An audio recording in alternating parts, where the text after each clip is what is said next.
La troupe du Levant, c'est 14 personnes. Acteurs, actrices, metteurs en scène, musiciens, scénographes ou costumières. 14 personnes. On fait le choix ensemble de chercher un théâtre de l'urgence, un théâtre de la nécessité, un théâtre politique, un théâtre populaire, c'est-à-dire qui reste itinérant, gardant ainsi son devoir de toujours s'adresser au plus grand nombre. Voilà pourquoi on a fait notre spectacle La Fille du Général en plein air, à Lyon, sur le parking des anciennes usines Renault. Notre souhait donc maintenant, aujourd'hui, c'est de prendre la route ensemble et d'être accueillis de partout où le théâtre peut éclore, c'est-à-dire dans un théâtre bien sûr, mais aussi dans un gymnase, dans un hangar, sur le parking d'autres usines ou sur un terrain de basket.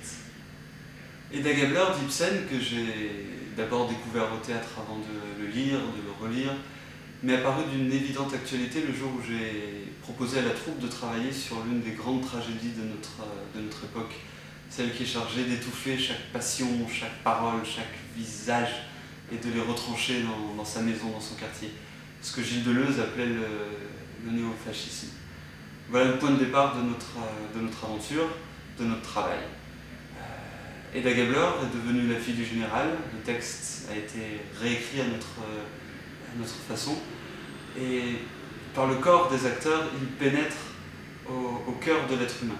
Il révèle les pulsions de mort, de meurtre, de sexe, de violence, de réussite, toutes les passions qui sont constitutives de notre condition humaine.